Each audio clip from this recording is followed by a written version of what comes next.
DreamHack Open is brought to you by Corsair, Monster Energy,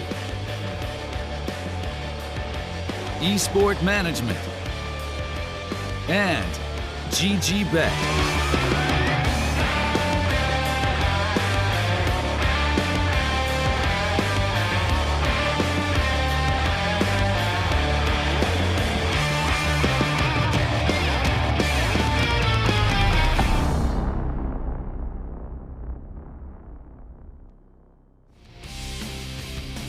Day 1 is complete and day 2 is set to begin.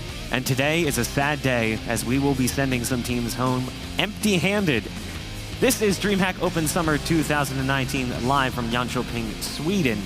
Look at that glorious trophy that these teams are fighting over. Again, we mentioned it yesterday, did not get lost. Thank you very much to whoever shipped it here because that was a problem for the Masters. And we just appreciate the hard work you guys do behind the scenes. I'm your host, Bach. Thank you so much for joining us. I want to give a quick shout out to our sponsors, Corsair, Monster Energy, and Esport Management. Thank you very much. You guys make all of this possible as well. I've got 2 people on the desk to my left who joined me yesterday as well. The wonderfully bald Tom Biz, and of course, Potter, who is making us both bold. Feel short because we don't have our booster seats that they gave us in Rio for the desk, but it's okay. There's stuff I can stand on, but I think I would definitely break it, so I'm just not going to do that. The boxes this time were a bit big. Yeah, They were a little big. I think like the lower portion of my pockets was above the desk. It looked unnatural. It was like, wow, man, Bach has really, really long legs.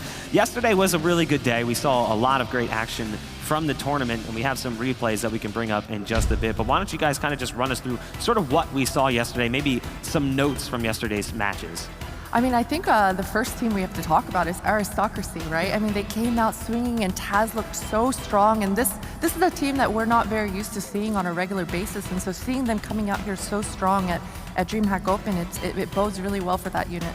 Yeah, I think the good thing as well is we highlighted DreamHack quite a lot, and actually in their second match, he was a bit underwhelming. It was more Taz and Ralen who had fantastic performances, and for the overall roster, that's way more important. Like, you can't just have one man dragging you through. I know that there's a few teams out there who I won't name who definitely seem to have that at the moment, but it's great to see other players step up to the table, especially when a lot of people always seem to call in like age as like a limit, and I think Taz has blown that out of the water every single year. It's like, okay, well, maybe there is no limit to the time he can play. Absolutely, and we also had such close matches yesterday. Every BO1 series besides that tricked map, it went the distance. I mean, we had so many 16-13, 16-14s, and so MSL was a beast as well. I like these highlights of just him AWPing because we got the contrast. They played the same map twice. That was one of our only repeats of yesterday. And the first game, he got outclassed a lot of the time. We were talking about him getting overwhelmed in Connector, ended up switching up and playing B. Then the next game, he goes back to the same style he did originally and just nailed it. Yeah, we saw 5 out of 7 maps yesterday. That was the only repeat, was Mirage. At that point, we were like, okay, we're going to this last game. Could we potentially get a Dust 2 or a Nuke? And we were thinking, like, maybe we will. And then we'll actually have, for the first time that I can recollect, a tournament where we don't have an overlap of maps, but it did end up happening. Thanks, Optic.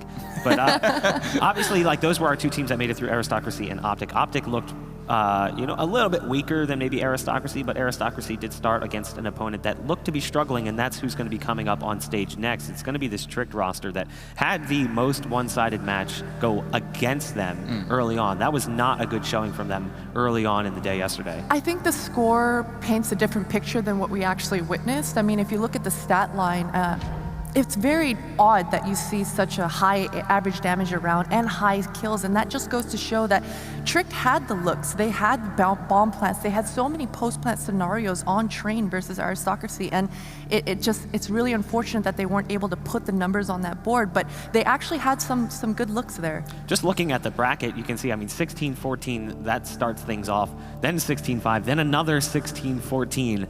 I don't know how we dodged overtime as many times as we did yesterday, because multiple times, like, this one's going to overtime, like, this is going to be a longer game than it already is, because they were already long drawn-out games. Like, looking at that Avantgarde game on, what was it, Overpass, they consistently put themselves in position where it's like 20 seconds left in the round, they're just getting to the bomb site. So, like, it wasn't even just that it was a long game because of the score, it was a long game because every round was played out into the last 10 seconds. Yeah, and pistols as well. That was the craziest thing. There was no seemingly weak buys for them. It always had, like, a moment where, like, 3Ks with Deagles or, like, scout plays coming in. So the economy game in that match was so weird, but it made for one of the most exciting matches of the whole tournament. It was weird, and there was also, I believe, 2 rounds that Avangard ran out of time on the T side before they could even get into the bomb site. So it was definitely very slow, calculated movements. We can take a look at Group B as well, because there wasn't just Group A. There was plenty more matches going on here on stage for day 1 of DreamHack Open Summer.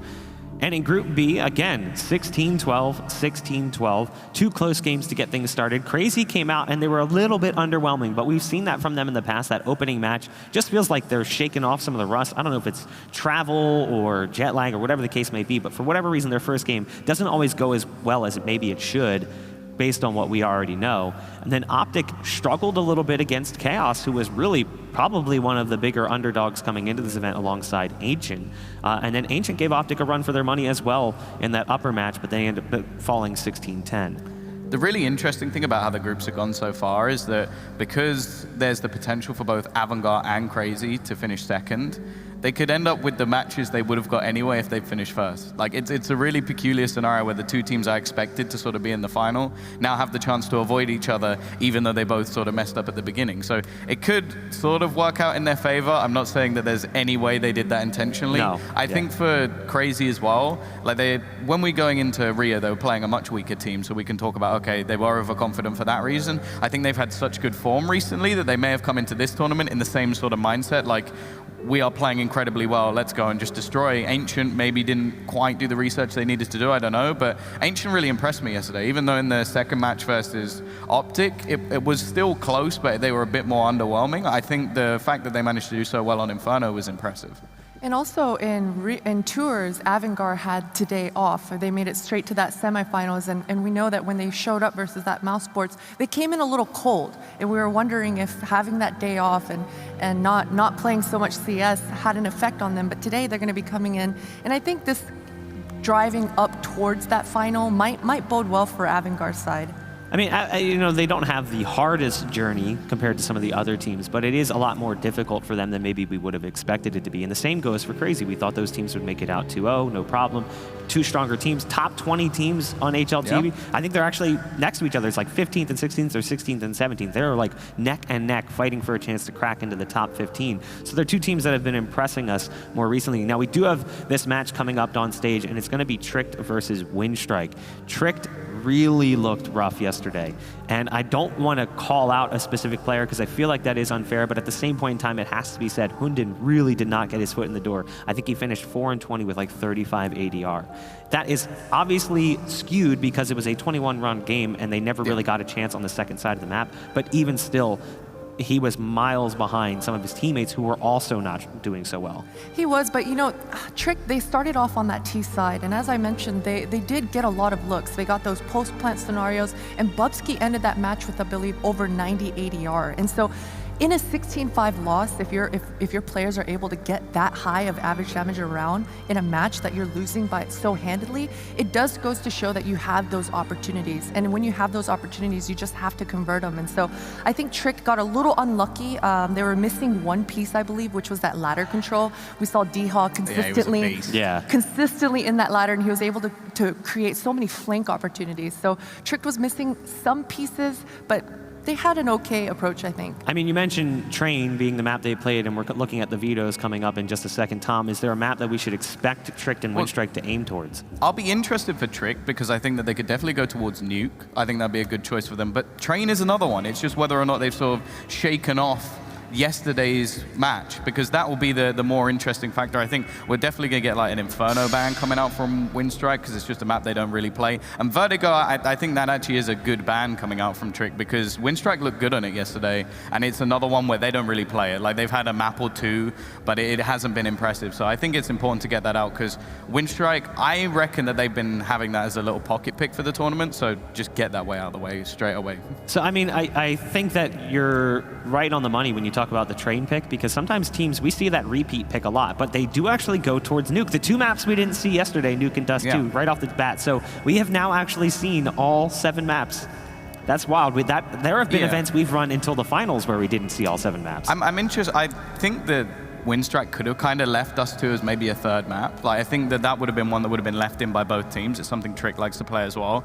So the final map, actually going to be Train. That's a good map pool for Trick. Like, I don't think they could have done much better than this. Like, okay, sure, the Dust 2 one, it's another map. Actually, they've got 21 maps in it as well. This is perfect for Trick. I think if they're ever going to take it, this is the map pool to do it. It certainly is, and as we mentioned, Trick, they look like they have that approach, and they have such a strong win record on that nuke.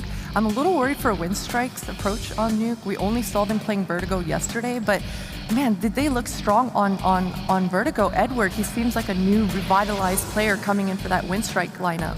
Now, we mentioned Hunden's stats, and we talked about it, but he's also the player who has admitted firsthand that he doesn't care about his stats as long as the team picks up the win. He is willing to be the sacrificial lamb for the team if it means coming up with the W. So hopefully that'll be the case here, because even though we do kind of point it out, there is certainly a grain of salt to take with that based on the match statistics yesterday. You can see the team setting up as well. One of the players I like to point out on this team is the more recent addition of Bubsky, who used to play with the old Fragsters lineup.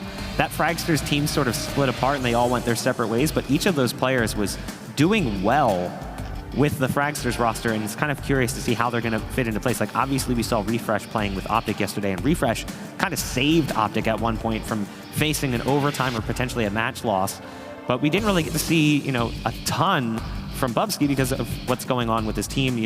Obviously that was a quick loss earlier.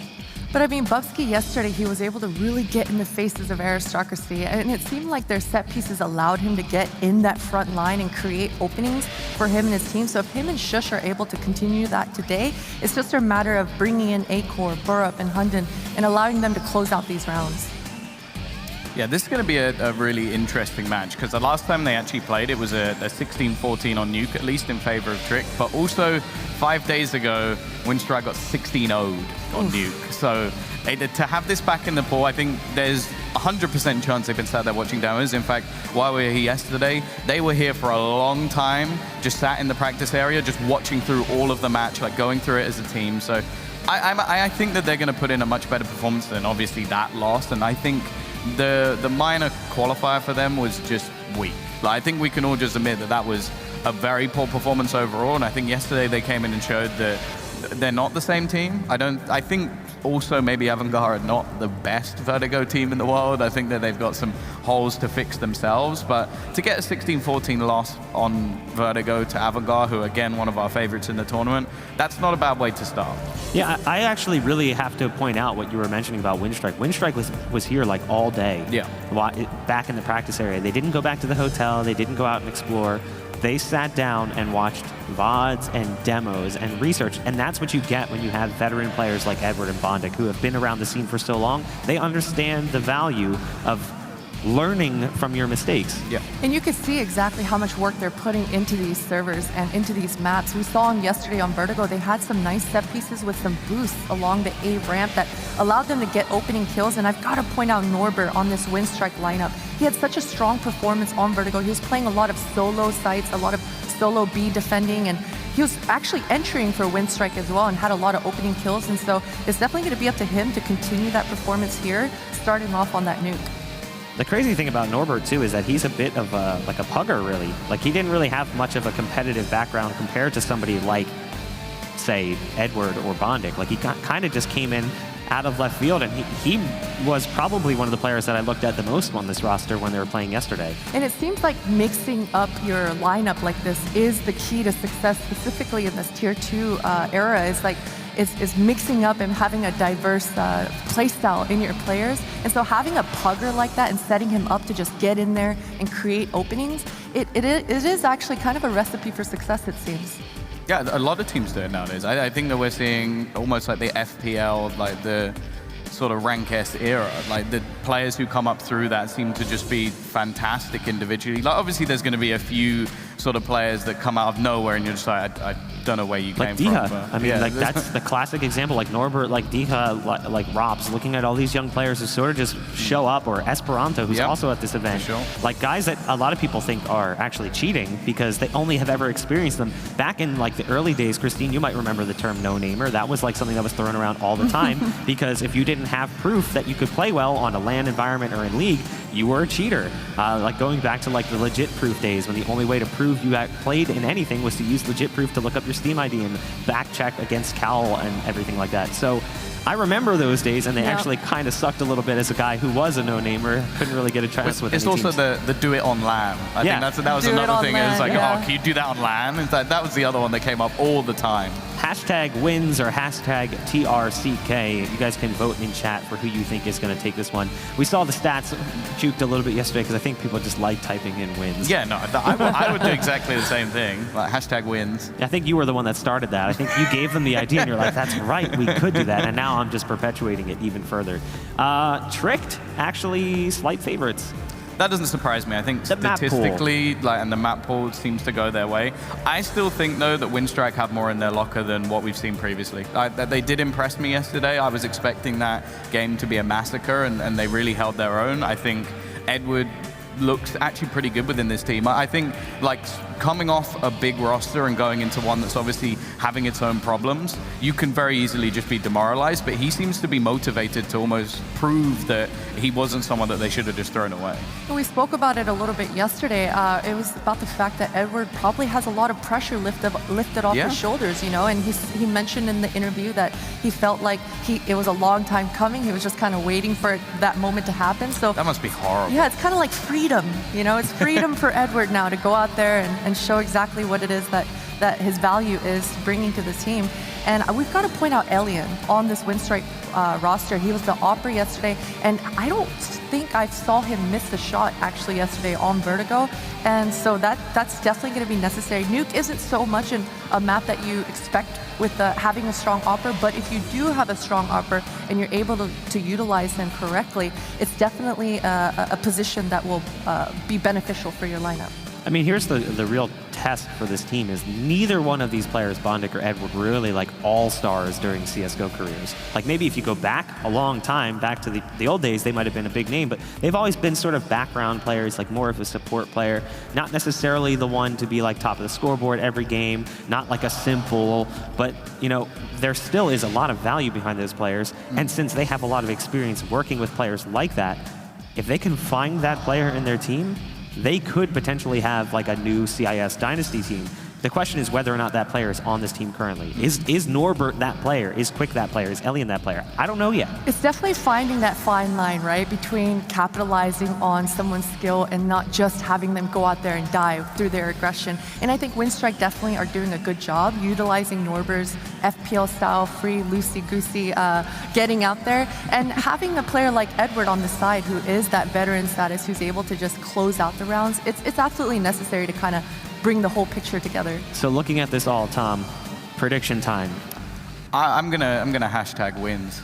Yeah? You're going with Winstrike. I am. Christine? Oh boy, this was a tricky one. When I was trying to think of those 3 reasons why, I wanted to vote for a Winstrike right away, but tricked was, yesterday I think they got a little unlucky, I've got to say, but I got to go with Winstrike as well. Got to go with Winstrike as well. Edward and Norbert. I'm actually going to go Tricked. And the reason I'm going to go Tricked is because you did it yesterday? It's because of the map pool. Yeah, no, I think the that's a map good pool reason. really does go their way. It I mean, does. Nuke is one of their strongest maps. Dust 2 is a good map for them as well. So is Train. Like, yes, obviously that game against Aristocracy, they got bodied on Train. But I think that was really just them just kind of being beaten down by a team that's looking really good on form on land. So I'm going to go Tricked. And I'm curious what you guys thought in chat as well. Probably going to side with these two and make me look like an idiot, but that's okay. I look like an idiot on my own anyway. Oh, is it not going to come up? We've been updating. bamboozled. We've been bamboozled. There we go. Yeah. Oh, that's See, a the landslide. hashtag wins. It is the hashtag, I reckon. You know, like I said yesterday, sometimes you just have to air the ball up. I'm just throwing out a Hail Mary. Also, I'm tossing the dice and I'm turning It's around. early in the morning, and obviously CIS, they're 1 hour ahead, so maybe they're just like already awake and ready and watching. This is also possible. That Who makes knows? sense. That's, I'm that's trying to very give you a possible. way out Yeah. for being Yeah. wrecked by the odds again. Well, I'm told that the casters are standing by as the players are about ready